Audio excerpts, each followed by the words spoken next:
আপনারা জনগণকে রাস্তা দেখেন, জনগণকে রাস্তা দেখেন। 90% পতন হয়ে গেছে, 90% পতন হয়ে গেছে। ছাত্র জনতা রাজপথে থাকে, অমানবিক নির্যাতন হচ্ছে। জুলাইয়া চোখ বাইদা ক্লি হবে। 90% পতন হয়ে যায়, 10% ধাক্কা দরকার। এই ধাক্কাটা চালাই যেতে হবে। এটা আন্দালি প্রমাণ পাঠ্য ঈদের সময় আমার মেয়ের চিকিৎসার জন্য দিয়েছে, আমার মেয়ে অসুস্থ, সেইটা ওরা ঈদের সময় সেটা বানাইছে যে আন্দোলনের কারণ না, এটা পাঠ্য ভিতরে আছে। পাঠ্যকে জিজ্ঞেস করবেন। আসসালামু আলাইকুম সম্মানিত দর্শক মণ্ডলী, দেশ ও প্রবাস থেকে, কাছে ও দূরে, দেশের দূর দূরান্ত থেকে যারাই ঠিক এই মুহূর্তে আমার এই ভিডিওটি দেখছেন, সকলকে জানাই আন্তরিক শুভেচ্ছা ও অভিনন্দন। সম্মানিত দর্শক মণ্ডলী, কোটা আন্দোলনকে কেন্দ্র করে চলমান পরিস্থিতি, বর্তমান কি হচ্ছে দেশে, কি হতে যাচ্ছে, বর্তমান পরিস্থিতি সম্পর্কে গুরুত্বপূর্ণ কিছু আপডেট নিয়ে আপনাদের মাঝে আবারও উপস্থিত হয়েছে। প্রিয় দর্শক, এই ভিডিওটির শেষ পর্যন্ত দেখলে যেখানে অনেক কিছু গোপন তথ্য আপনাদেরকে দেখাবো, যে বিষয়গুলো আপনারা জানতে পারবেন। এই জন্য এই অবাক করা কিছু তথ্য অবশ্যই দেখার অনুরোধ রইল সবাইকে। আর যদি আপনি চ্যানেল আমাদের নতুন দর্শক হয়ে থাকেন, অবশ্যই চ্যানেলটিকে সাবস্ক্রাইব করে পাশে থাকা বেল বাটনটি অন করে দেবেন। প্রিয় দর্শক, কথা না বাড়িয়ে ভিডিওতে একটি লাইক দিয়ে দেখতে থাকুন সম্পূর্ণ ভিডিওটি। আপনারা জনগণকে রাস্তা দেখেন, জনগণকে রাস্তা দেখেন। 90% পতন হয়ে গেছে, 90% পতন হয়ে গেছে। ছাত্র জনতা রাজপথে থাকে, অমানবিক নির্যাতন হচ্ছে। জুলাইয়া চোখ বাইদা ক্লি হবে। 90% পতন হয়ে যায়, 10% ধাক্কা দরকার। এই ধাক্কাটা চালাই যেতে হবে। 90% পতন অলরেডি হয়ে গেছে। প্রশাসনের মধ্যে আলোচনা চলছে, সময় আপনারা জনগণকে রাস্তা দেখেন, জনগণকে রাস্তা দেখেন। 90% পতন হয়ে গেছে, 90% পতন হয়ে গেছে। ছাত্র জনতা রাজপথে থাকে, প্রশাসন ইতিমধ্যে আমাদের পক্ষে দাঁড়াইছে। আর মাত্র অল্প কিছু, 10% ধাক্কা দরকার, আর 10% ধাক্কা দরকার, তাহলে সরকার শেষ। অমানবিক নির্যাতন হচ্ছে। জুলাইয়া চোখ বাইদা চোখ বাইদা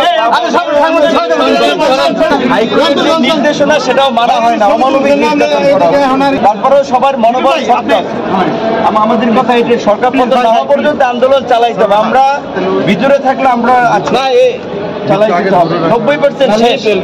প্রশাসনের মধ্যে দেশবাসী আমার আন্দোলন চালাই যেতে হবে। 90% পতন হয়ে গেছে, প্রশাসন সবাই আলোচনা করছে। এখন জনগণকে রাস্তা থাকতে হবে। 90% পতন হয়ে যায়, 10% ধাক্কা দরকার। এই ধাক্কাটা চালাই যেতে হবে। ছাত্র, শিক্ষক, কবি, শিল্পী, সাহিত্যিক সবাইকে নামতে হবে। এই আন্দোলন ছাত্রদের আন্দোলন, সকল শ্রেণী পেশার মানুষের আন্দোলন। কিসের ভিতরেই মাইরা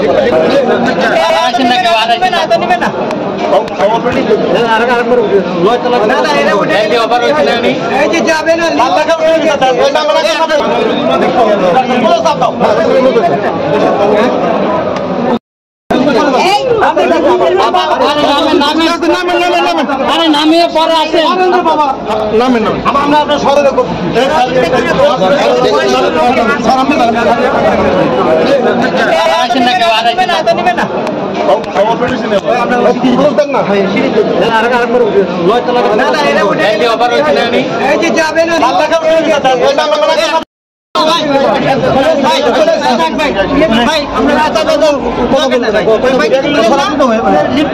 আপনাকে মেডিকেল ট্রিটমেন্ট দেওয়া হচ্ছে কিনা? না, মেডিকেল ট্রিটমেন্ট কিসের?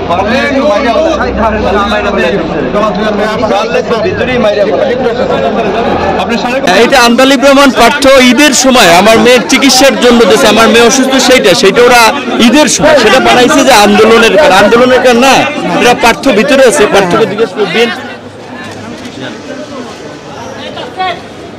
এইবার এর মতো কখনো হয় নাই ঝুলানো। সাবেক এমপি, মন্ত্রী, জাতীয় দলের আমরা ডাকসুর ভিপি চোরের মধ্যে ঝুলাইয়া পাও বাইদা ফুটবলের মতো রাজনীতি করা তো অপরাধ।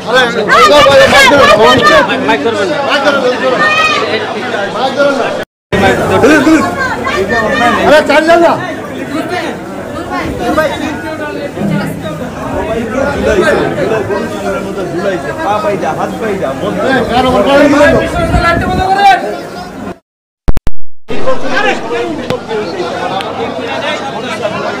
মোবাইল চোরের মতো ঈশ্বরের মতো ডিবি কার্যালয় পিটাইতেছে।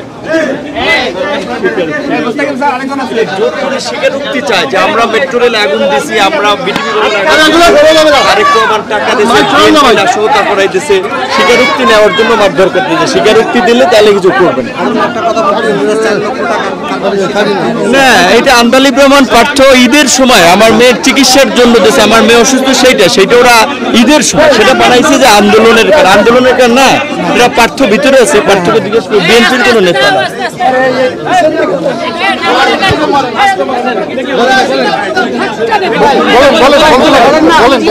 আমরা ভাই অন্যায় করি নাই, দেশের মানুষকে অনুরোধ করব যে আমাদের না শুধু দেশকে মুক্ত করার জন্য, আমাদেরকে সেভ করার জন্য গণ আন্দোলনের বিকল্প নাই। এই 400-500 মানুষ হত্যা করেও যদি এই সরকার টিকে যায়,